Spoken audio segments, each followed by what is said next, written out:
Stephon, can you just take us through your journey, what it's been like to go from Alabama, Nebraska, and now here? Yeah, it's been a blessing. I definitely call it a journey. Not how I planned it to go, but God has a different plan for everybody. So I don't have no regrets. It's been good. It's been a blessing. I've met a lot of new people. Um, I've been at several different places, played a lot of ball at different places, and I've enjoyed the ride. And I'm just grateful to have another opportunity to play the game here. Just from the beginning of camp and to where we are right now, where do you feel like, where have you seen kind of the biggest growth just on this defensive line unit as a whole?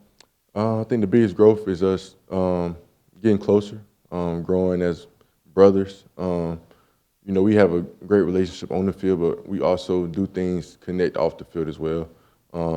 We always linking together, just having a good time. So I think that bond translates to the field and knowing that we can rely on one another. Kind of going off that, Cedric Johnson obviously winning the Chucky Mullins Courage Award and all that. Is that just kind of just more to go to speak of, just what he's like as far as trying to create that in the room? Yeah, Say's a big guy. He's great for us. Definitely one of our leaders, and he definitely is like a gel for us and bring us all together. And we all, we knew he was going to get it. We know we were all happy for him, and we celebrated with him. Kind of an offbeat one for you. We saw one of the new features of the Manning Center, that simulation room where you guys can look at like different fronts and stuff. Have you gotten to use that yet? What's that like? Nah, I haven't got to use it yet. Not yet. Not yet. Did they have that at other places that you've been? Nah, it's a lot of new stuff here that I haven't seen before. So it's just a blessing to see how, well, like coming from Alabama when I was there in 2018, how a lot of things as far as college football has changed, like especially recovery. Like a lot of this stuff my freshman year we didn't have there, and now like to see it here and seeing stuff like in Nebraska, like it's crazy to see how far things has came. You mentioned that the plan is kind of differed from what you thought. What was your initial plan, and how do you? Is it tough when you see it start to go different, and how do you sort of accept that the plan is going differently than you initially thought? I mean, everybody, coming out of high school, like, oh, I'm going to Alabama, I'm gonna be 3-0 and go to the league. Like that is your dream plan.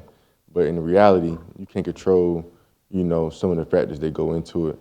So one of the main things for me was just growing and learning that I only can control what I can control. And, not be down on myself because I'm in college for my 6th year.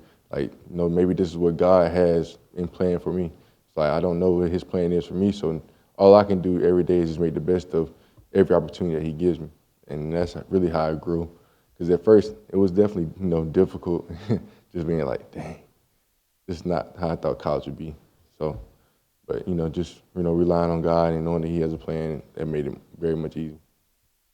Correct me if I've got the timeline wrong here, but were you and Golding together for a period at Alabama? Mm-hmm. I guess how was that and how is it now kind of back with him here to wrap up your career? So my freshman year, Coach Golden was just the linebackers coach. Coach Taj Lupoy was our DC.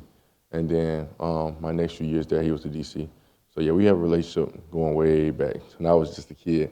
And, it's just grown over the years. When I left Bama, it was, it wasn't nothing with him or nothing like that, just, for my own personal reasons.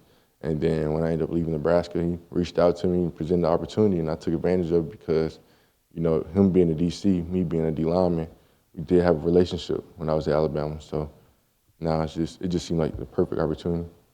Having that relationship and kind of knowing how he is if you kind of helped out the D-line group, all right, this is what he expects or this is what he means when he says this or that? Definitely, because, it's a lot of similar things that we're doing here that I did there. So it's like I can look at him like, oh, yeah, this is how you got to do it. This is how he wanted it done, just keep going. Like he's not, what I mean, I know him pretty well, so I kind of know some of the things that he wants.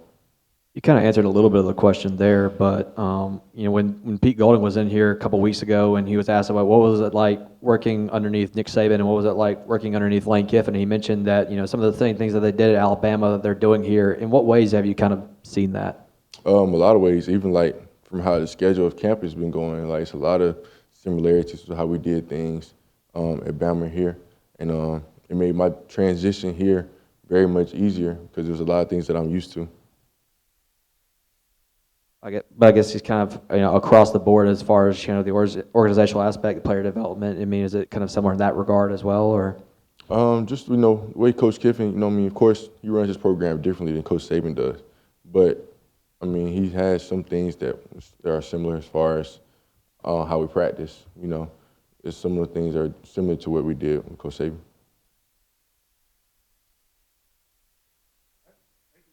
Thank y'all.